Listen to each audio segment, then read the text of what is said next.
Okay. All right.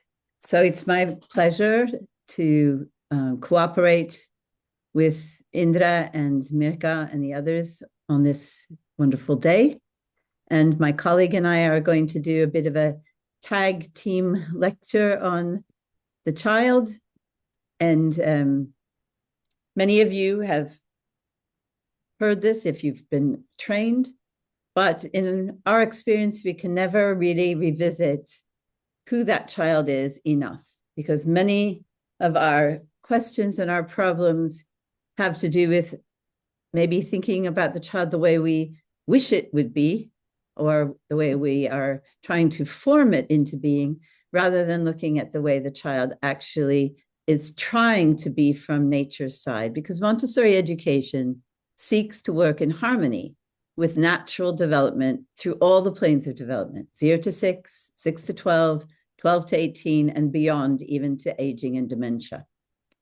And Montessori emphasized that the human being has achieved great things by combining their deep love of the environment with a restless and seeking intellect, and by mobilizing their hands to make their ideas real.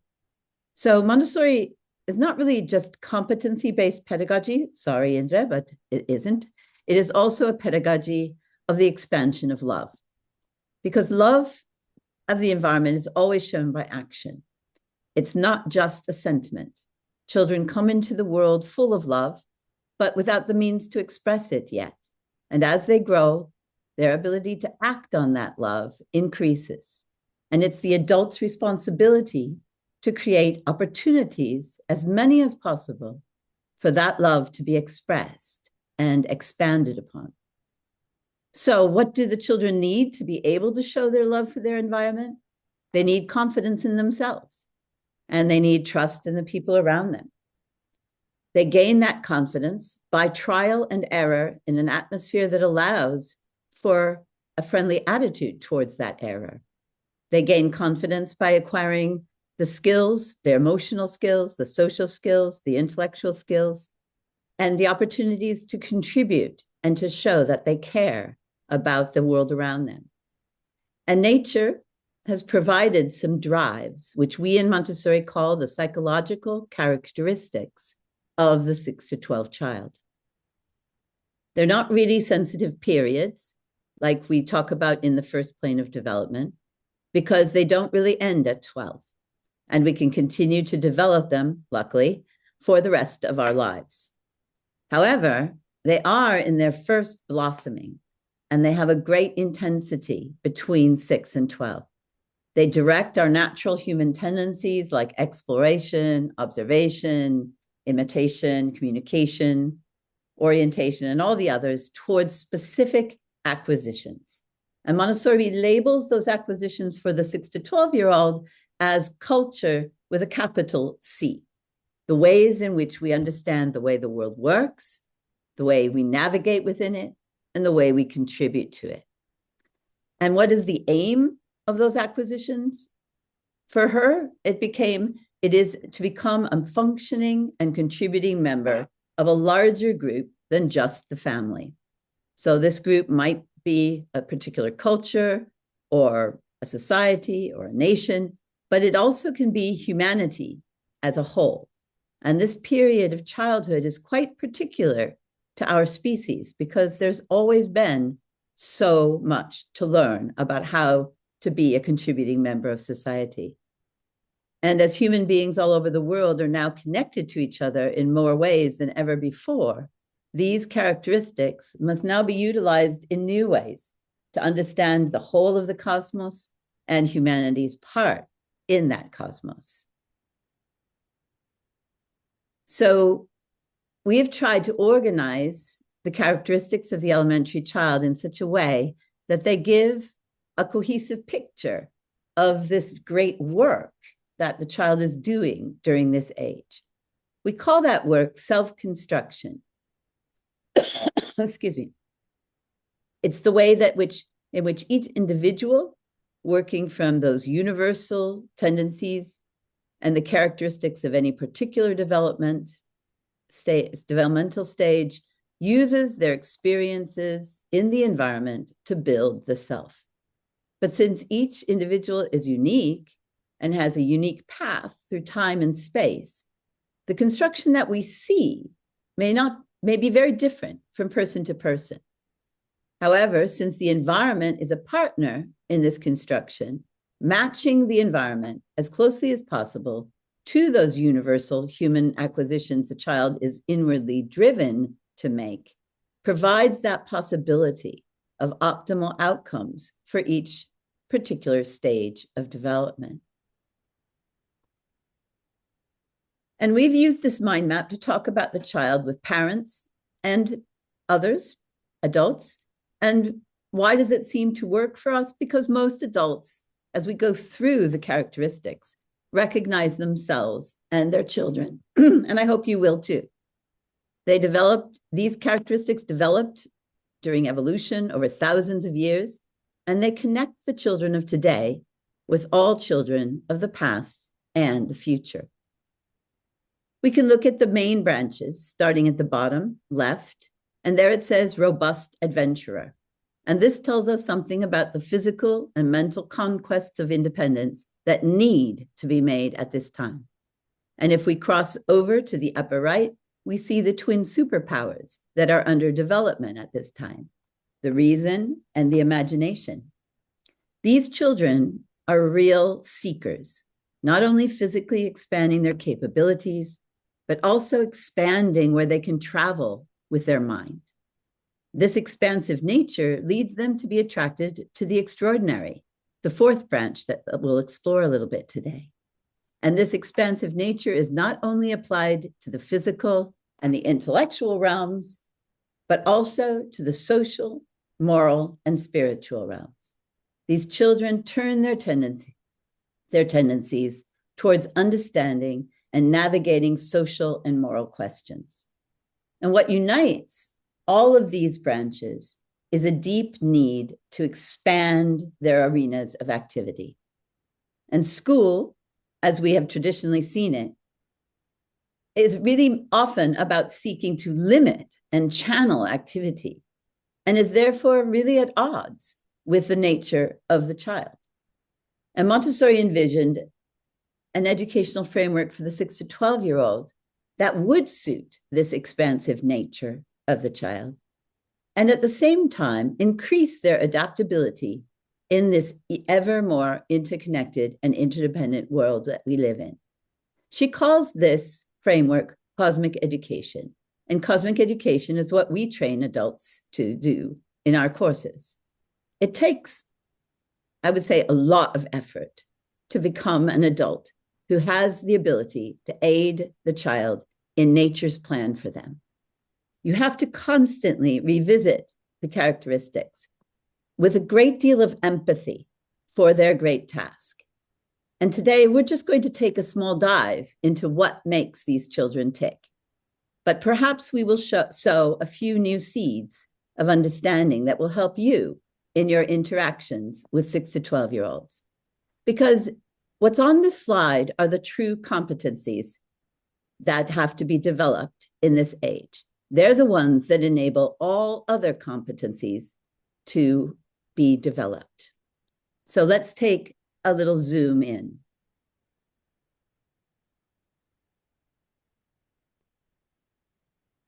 One word that we want to use in envisioning this child of 6 to 12, both regarding their physical development, but also social, emotional development, is the word robust in English. It's a much overused word, but it is appropriate nonetheless, especially if we think about its origin in Latin, robustus, meaning firm and hard. And it's from an earlier form of the word that meant the oak tree and strength. So this need to be big and strong causes children to want to expand their exploration and activity beyond the family, even beyond the school. And it also makes them want to downplay injuries or even wearing their scabs as badges of honor. But what do they need from adults for this to really happen? They need us to believe that nature has made this time for building their strength. They also need us to help them with the support for gaining all these new skills that will help them be that robust adventurer. And that involves dealing with error and failure and obstacles. When the children are under 6, they've already made a maximum effort on a number of fronts. They've learned to walk. They've learned to use their hands. They've learned to speak. They've learned some basic social skills. They've tried and failed again and tried again. However, most of that work goes into the unconscious and is forgotten by the child. And from the children's point of view, they just seem to know how to do things. They say even, I taught myself. But when they become 6, they start to have conscious knowledge about what we would call effort. The 6-year-old becomes conscious of effort and the fact that effort does not always meet with success. You don't always get a medal for effort. This can be quite a shock to some. And when they look at those who are proficient at skills that they want to have, they have no idea of how long it might have taken that person they admire to develop those skills, or how many try agains were experienced by that person. Since they're also evaluating themselves at this time, they may lose their self-confidence if they are too protected from all of the positive aspects of failure. They might start a lot of activities, but not finish them. They might call things boring just because they're afraid they don't know how to take the next step. So it's really important that we help children realize at this age that expertise takes time. Challenge takes time to overcome. They used several thousands of hours to be able to walk and talk and behave as a human being.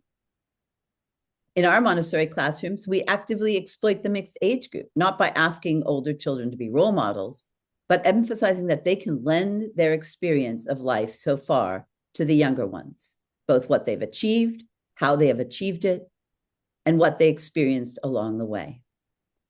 And our stories of early human beings emphasize that we today are the beneficiaries of the countless work, the work of countless others who never gave up.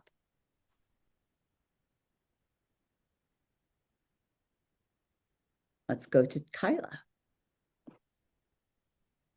Now, after just 6 years on the earth, this robust adventurer is looking to explore the world, not just physically anymore.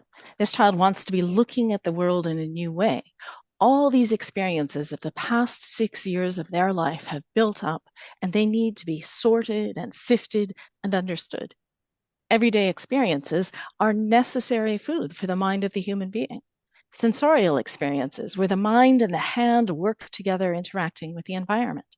This is what nourishes the reasoning mind. And then curiosity nudges that mind to ask questions. No longer satisfied with just this exposure, the child starts to wonder why and how. Do things always happen in the same way?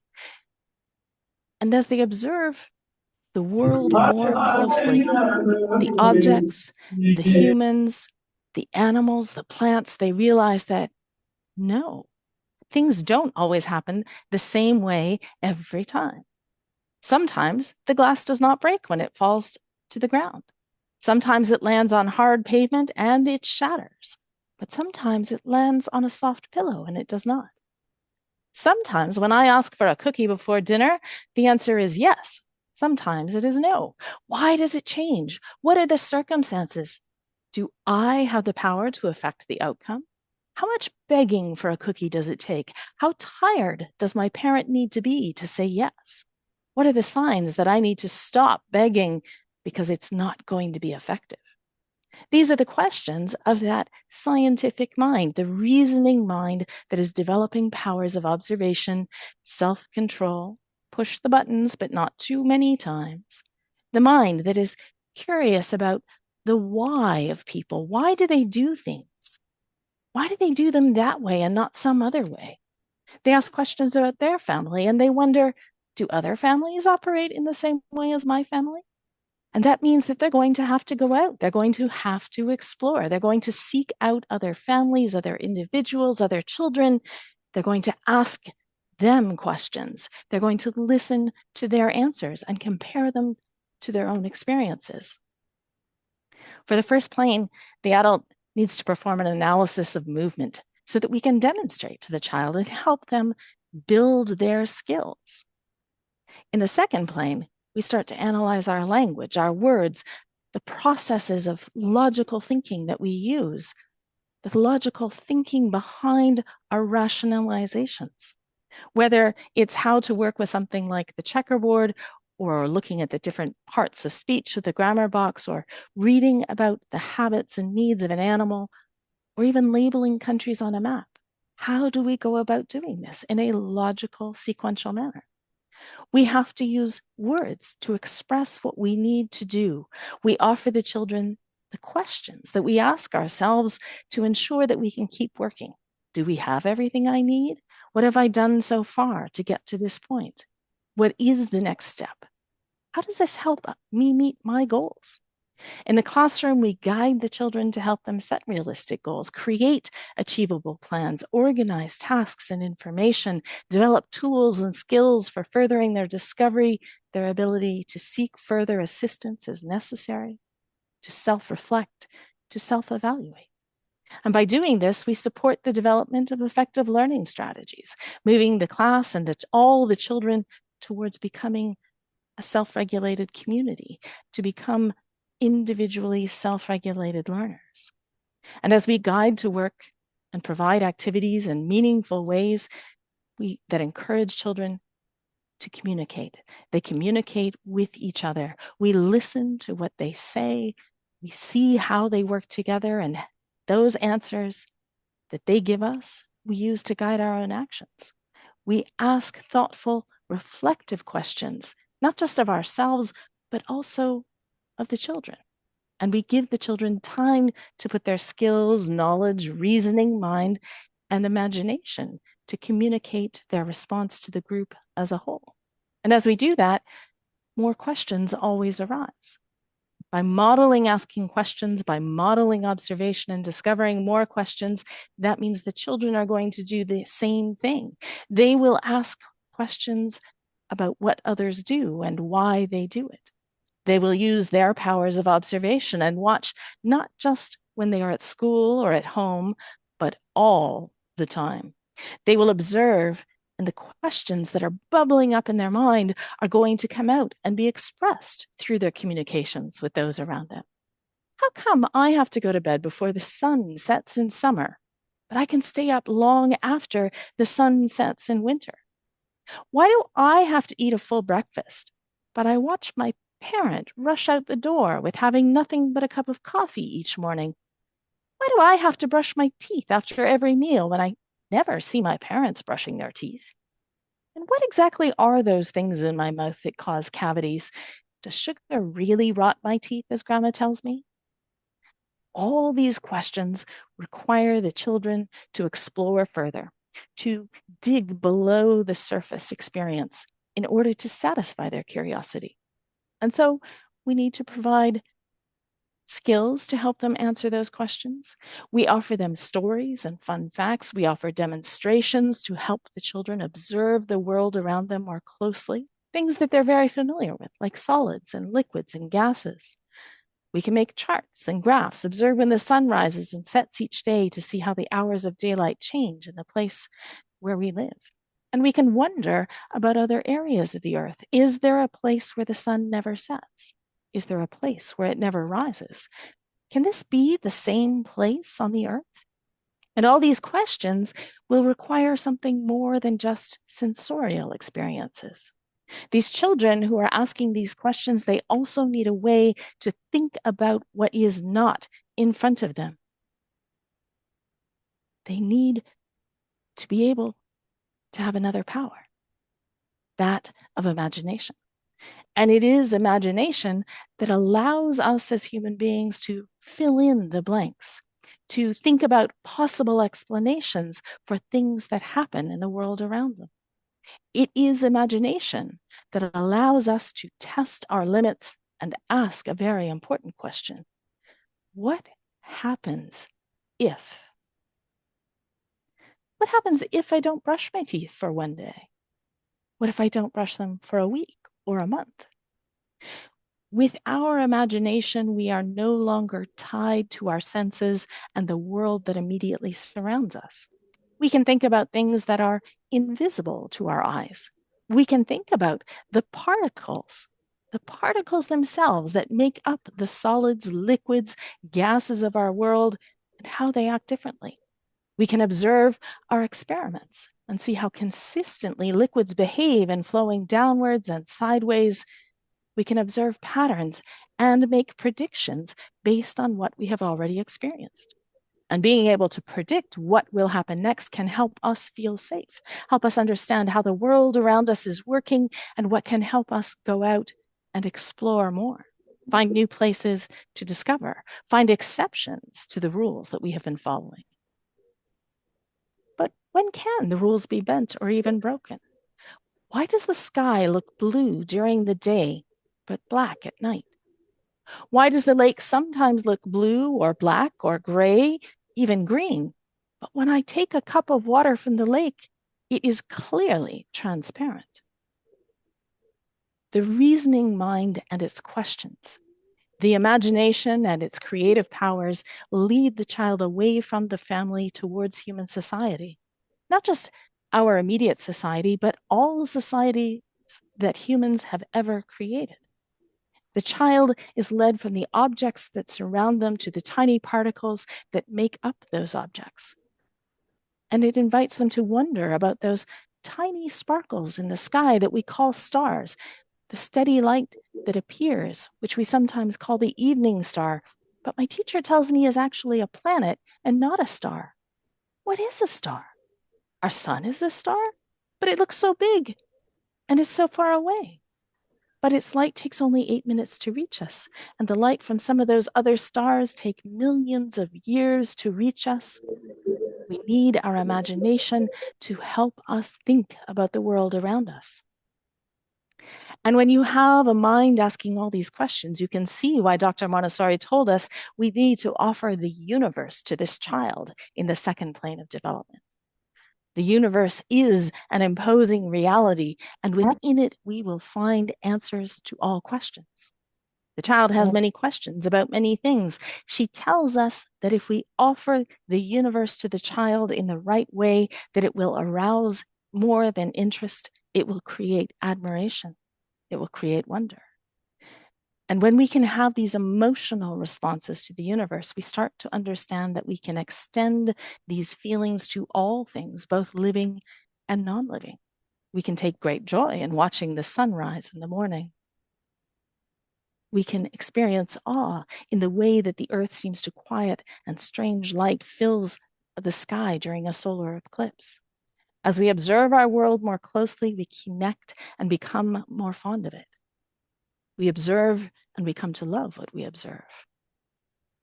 The children in the second plane of development are the keenest of observers, and that means they are full of compassion and love for the world that surrounds them.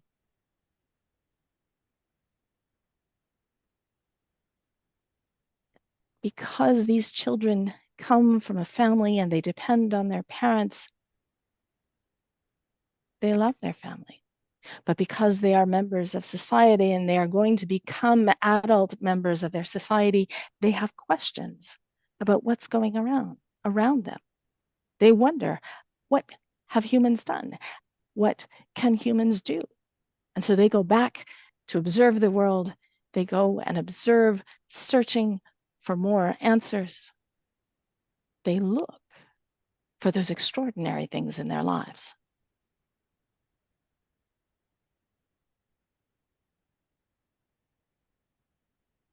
So you've heard about the imagination, that amazing ability to both to reproduce, travel in time, and create.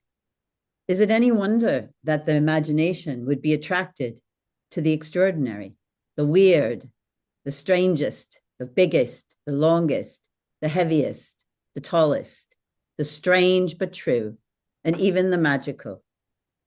With nature as the great teacher, we do not need to go far to find extraordinary things, both living and non-living. And in our Montessori environments, we describe these elements as workers, the sun and the earth and the water and the air, all doing extraordinary big work, untiring and powerful. We bring the children's attention to the extraordinary in all living things, the way they adapt to changing conditions, the way they cooperate with each other, the way they work.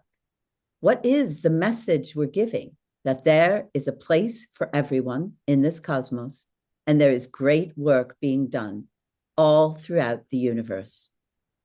This attraction to the extraordinary leads, of course, to hero worship, another thing we see in great measure in the 6 to 12-year-old child. In the beginning, the idea of a hero might be anyone who's really good at something, but this is just the first step. We need to talk to children about what heroism really is, that it usually involves showing courage in the presence of fear, doing something for others, even if it may not benefit you personally, making a sacrifice, giving up something valued for the sake of something greater. Thinking more deeply about heroism with the children helps them to realize that courage isn't the absence of fear, that strength can be shown in many different ways, that leadership is not just about bossing people around. And the attraction to the extraordinary also leads the children towards a desire to do something big with their time. It might be something physically big, like trying to draw a to-scale drawing of one of the great dinosaurs, or wanting to continue a project and keep adding more and more and more to it. And it's important for all adults to be communicating to children, you do not know what you are capable of until you try to do something you're not sure you can do. And then also, what you failed at today is in the past and does not determine your success or your failure in the future. The children need to feel that they have time to pursue interests and passions, but also that they have responsibilities to do things that might scare them. This may be physically challenging things or socially or mentally challenging things. We need to help the children understand that we as a species are adaptable and resilient. It's how we were successful. We bounced back from adversity. We like problems because they make our minds come alive. We need compassion for ourselves in order to do that. And we need to know that frustration is natural and necessary when we are stretching ourselves and challenging ourselves. Robustness is really necessary for our world today. We need human beings who do not fold when meeting problems and who feel that together with others, they can accomplish anything. These 6-year-olds are really ready for adventure. They're ready to do things and they are full of anticipation. The word adventure comes also from Latin, adventurus, about to happen. When something is about to happen, we often have mixed feelings about that. We may be both excited and we might be scared. That is what happens to the mind when we are meeting the unknown. Our brains want something new, but we also like to be safe. So meeting the unknown is just that, unknown. And therefore, it becomes a bit scary. So how do we as adults help children acknowledge those mixed feelings? We need to help them understand that human beings have always found that the future is very hard to think about. It's hard to understand. The past, at least, can be reflected upon. The present is experienced, but the future is just imagined. And the imagination can exaggerate. It can give us false pictures. It can give us unrealistic hopes, unfounded fears. So what do we do about that future? We often try to control it. We try to predict it. Or we just go back to repeating the known so we don't have to deal with those uncomfortable feelings. But then we are running from life itself, which is always moving into the unknown, whether we like it or not. And in this drive towards the extraordinary, we need then to communicate to children that they are already members of an extraordinary species, a species that survived just because they were not daunted by those challenges of uncertainty and survival. There have been thousands and thousands of everyday heroes and unknown heroes throughout history, just trying to solve everyday problems. But our species also knows that the extraordinary can take time. And we need some inner resources to help us. And we call those inner resources the virtues, like courage, like strength, like trust, patience, determination, devotion, generosity, and many more. These are with us since birth, but they need to be exercised and understood if they are to aid us in being the heroes of our own life stories. And in any big project, the most learning is not done at the product end of the project when everything is finished, but all the things that happen along the way, all the obstacles we met and hopefully surmounted, and all the conflicts we solved. We also need to help the children understand that there can be big work in small things, like helping somebody who really needs it, for example. The act itself may be small, but the consequences could be enormous. The children can be everyday heroes in our classrooms because we value cooperation and creativity and all of those things that make our species special. In our classes, we have an ethos. Everyone helps everyone. Everyone cleans up after everyone. Everyone shares what they have learned. And this is the social environment that supports development at this age. Social life is everywhere, and social life is not easy. And yet, Dr. Montessori noticed that there seemed to be this spontaneous social grouping, a spontaneous social cohesion that arose in the children as she observed them working within their little community. And all the little behaviors that, in her eyes, were missing in the adult world were present there in the classroom with these small children under 6. Reciprocal help, children helping other children as they needed. They were interested and they had respect for other children's work and their efforts. They admired the work, they admired each other's efforts, they respected and would protect each other's work when asked. When accidents happen, and we know accidents happen every day of our lives, the children would leave what they were doing and go to help the other child pick up the pieces.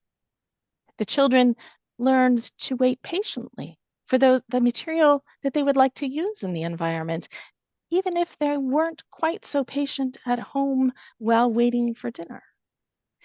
So just as we observe and help the children learn how to do things, we need to support the development of the pincer grip in preparation for writing.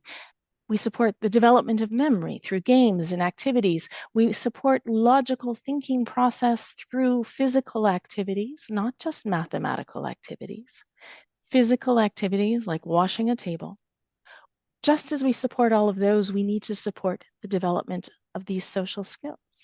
We have to help these children, these keen, observant children who are watching the social interaction of humans around them, who for 6 years have been absorbing the interactions of the immediate family, the extended family, the places that they went with their families. They're now trying to not just see them and imitate them, but they want to understand these interactions. Why do we shake hands with a new person that we meet? That reasoning mind is still asking questions. Why do we do things the way we do them?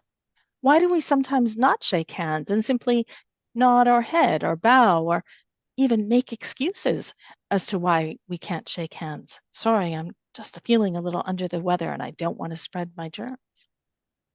Every different social situation we encounter appears to have its own rules and ways of operating. Trying to sort out these different rules and why they function and when they function, that's important for the child in this second plane of development. And they have many questions. They're trying to sort out the ways to keep the social bonds that they already have, to create new ones. They're thinking about what it takes to be together in a group and how the group functions. They're thinking about the different strengths of the connections they have to each other. What is a friend? How does a friend behave? What are the expectations from me of my friend? What happens when a friend doesn't do what I want? What happens when a friend doesn't meet my expectations? How do I deal with those emotions that arise within me? And does everyone feel the same way? Why didn't my friend do what I needed them to do? I'm always a good friend to them, aren't I? Where is the line that distinguishes my needs from another person's needs or the group needs? How do we decide which is more important at this moment in time? And these aren't really questions just of childhood. These are questions we struggle with every day as adults, as co-workers, as parents, as members of our society. So these children in the second plane who are stretching beyond their family, well, they need our support. As parents, we sometimes feel quite protective of our children and we want them to feel like they belong. And that's often determined by asking that question. So did you make a new friend at school today? Do you have friends? Right? Do you have a new friend? Do you have lots of friends? How many friends do you have? So we talk with the children quite naturally about friendships, but we have to go beyond just counting numbers to talk about what it means to be a friend. What is friendship? Let's think about it. Let's imagine what we would like our friends to be like. These children in the second plane, they are not beyond a little drama and trying different ways to make and keep friends. I'll be your friend if you share your chocolate bar with me. I won't invite you to my birthday party if you don't let me sit with you. It's not easy to be a friend, and it's not easy to be part of a group. Not only does each individual have different abilities and interests, we have different experiences, and what we imagine happening might not be exactly the same thing. How well we communicate with each other will affect how we cooperate and collaborate together. To say nothing about our own individual energies, our own priorities, our own way of imagining how things will unfold. And then there are the feelings and needs of the moment, how hungry we are, how happy we are or unhappy we are, how much energy we have or how tired we are. All of these things impact our social interactions. And for these children who are engaging in social interactions, they want to test what they know about how things are done.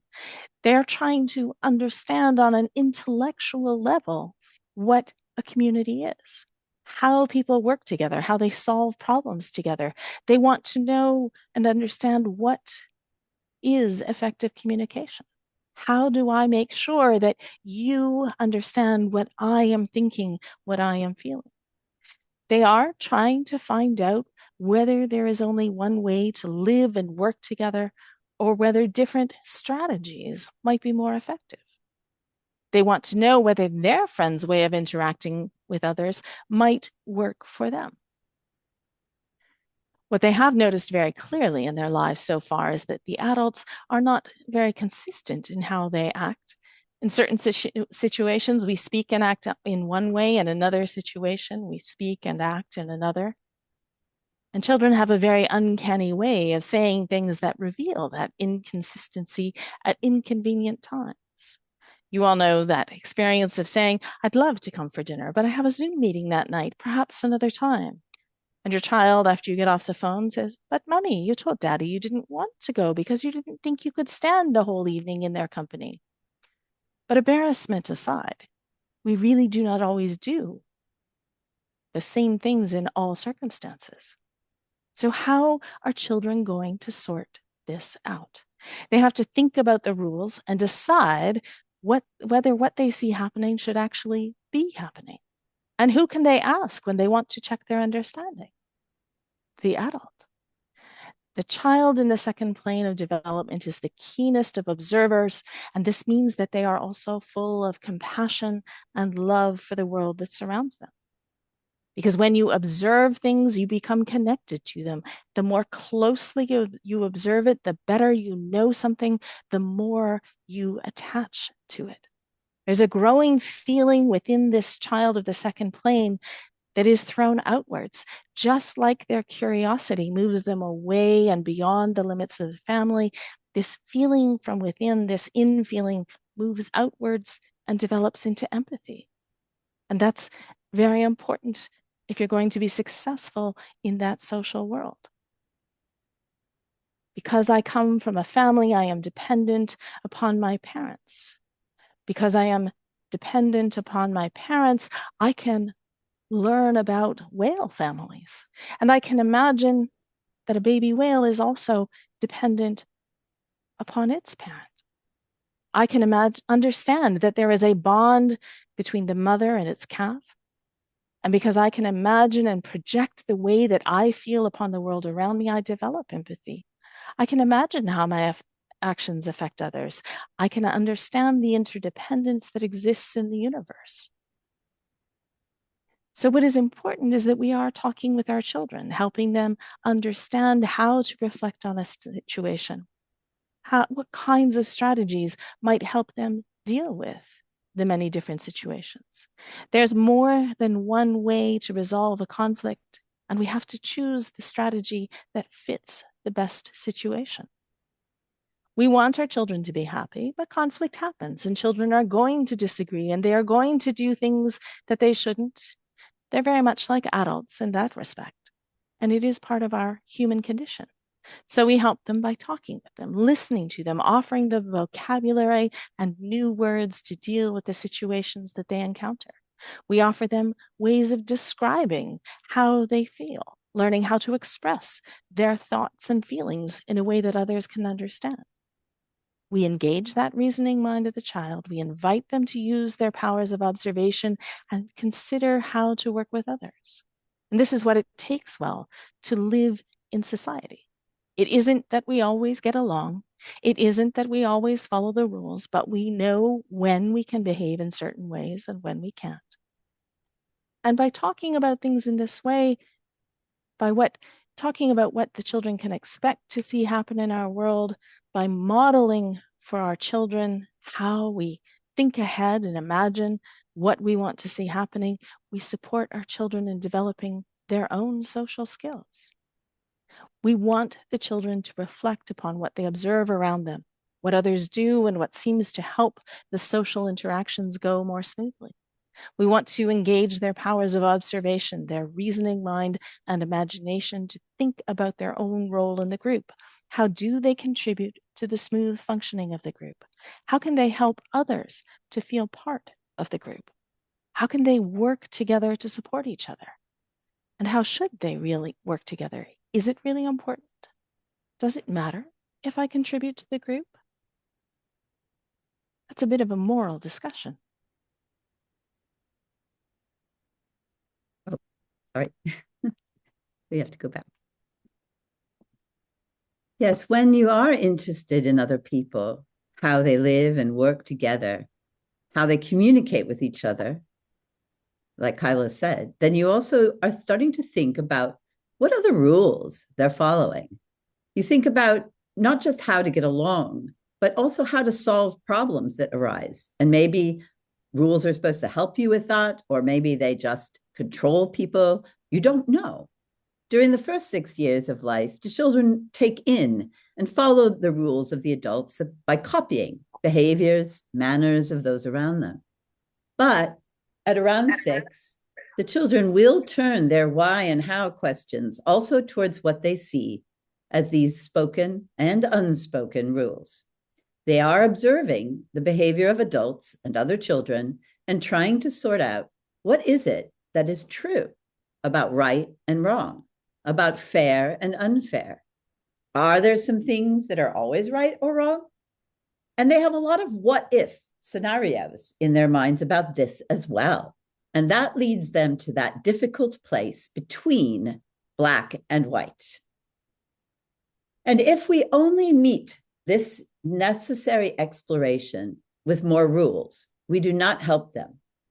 We need to join in with that exploration of why, but in such a way that we help the children to go beyond just thinking about rules without abandoning them completely. So how do we do that? Well, we help them to consider. And the word consider comes from the Latin to examine.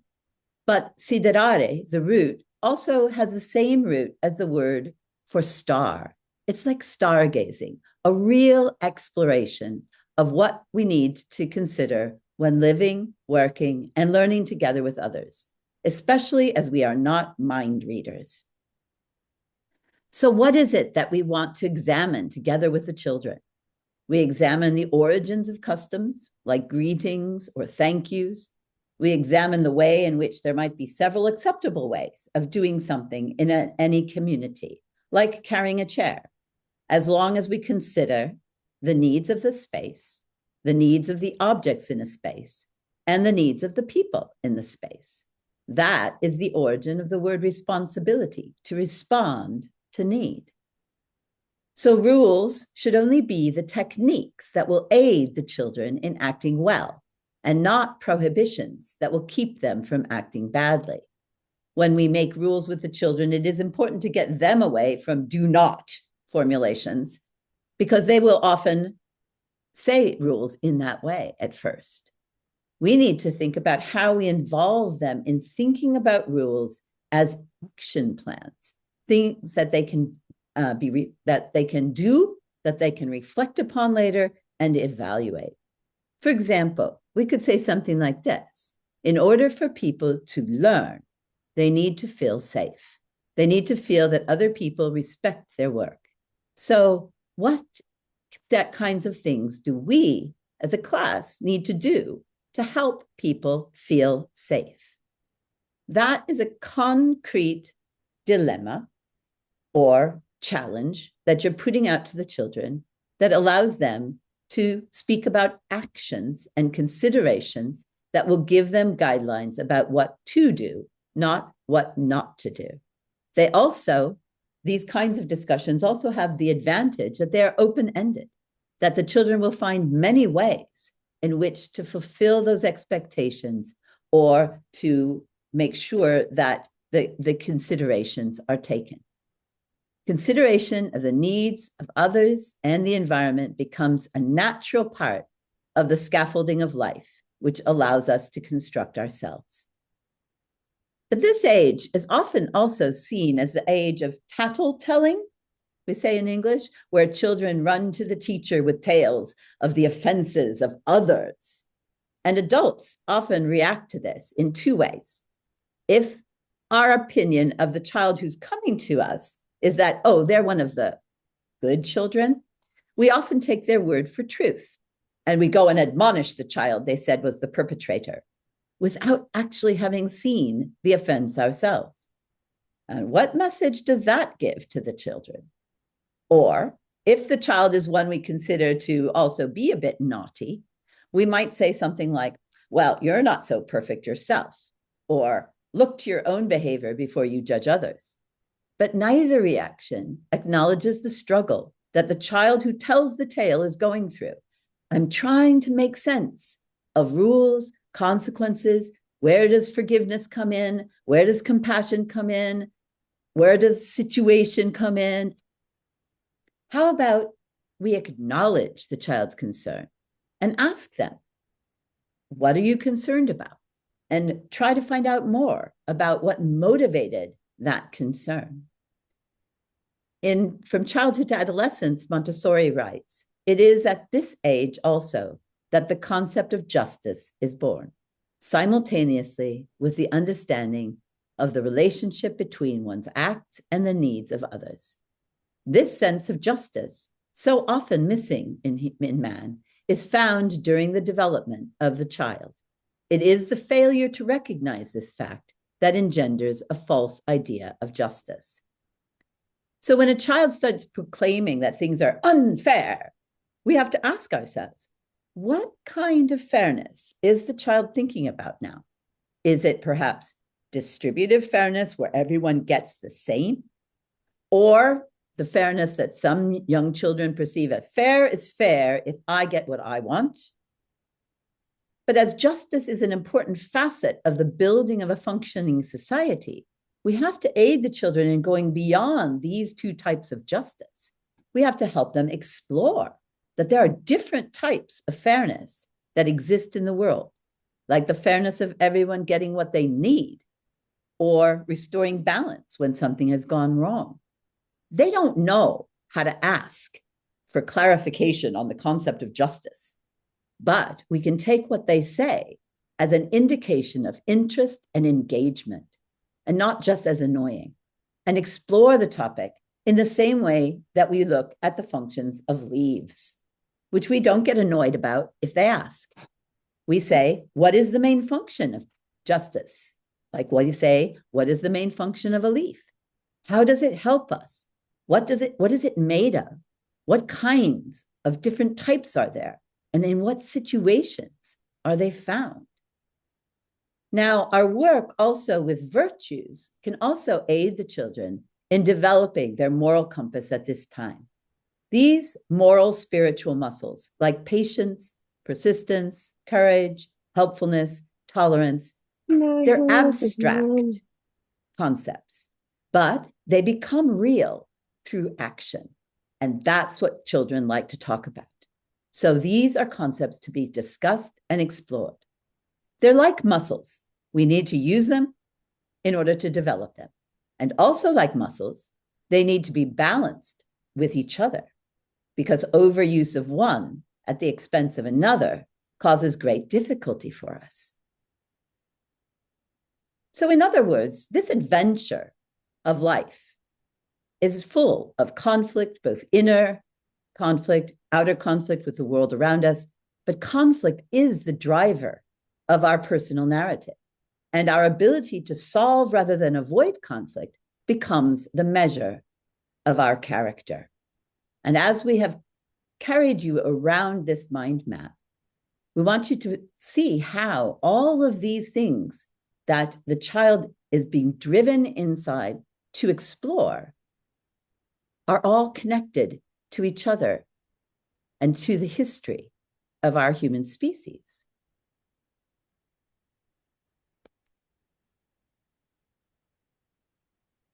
Kyla? Whatever we do when we're raising our children, they are going to develop, they're going to grow into an adult human being and become a member of society. Nature is pulling them towards this final full development. So the question we need to ask is, how can we support the child's creative powers? How do we support their self-construction? How do we help the child to reach their human potential? And that is the work of us as adults. We need to prepare an environment where the child will live their daylight hours from September to June. We need to prepare the environment where the child lives on the holidays and the weekends and the evenings and the summers, because life doesn't just happen at school. Life doesn't just happen outside of school. Life happens all the time. It happens in all the places that a child might go. So we need to make sure that the environment is ready to receive this child, that the child has the skills and the ability to make themselves welcome in the world. We as adults want to be prepared to connect the child to the environment, to be a dynamic bridge. The child needs us to be that bridge, that living connection to the world around us. And so we are models of what it means to be a human being. The child is going to look to those adults around for guidance. They're going to look to those adults around so that they can become like them. They're going to look for the heroes. They're going to think about the reasons and the thinking process they see and hear happening. They're going to look to the social behaviors of every human being around. They will adopt our ways of moving, of thinking, of working. Phrases that we use, they will start to use for themselves when they interact with each other. The best thing that we can do as adults is to prepare an environment that will allow every one of their characteristics to manifest and function in a positive manner. Not an environment without limits, but an environment that invites the child to explore, to be curious, to be adventurous, that invites the child to make predictions and test those outcomes, to consider logically the reasonable possible outcomes and to make choices and observe the impact of those choices. An environment that invites discussion and sharing of thoughts, ideas, worries, and concerns. An environment that invites sharing, cooperation, and collaboration.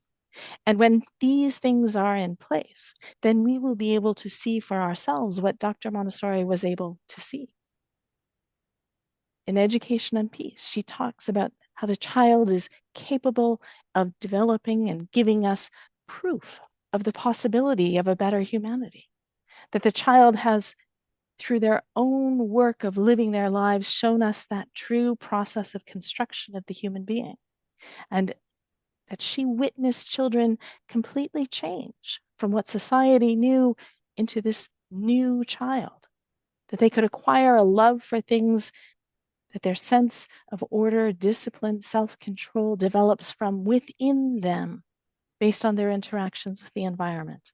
And that's why she told us, and we strongly believe, that the child is both a hope and a promise for humankind. Thank you so much for coming today. It was wonderful to see you all. Thank you very much.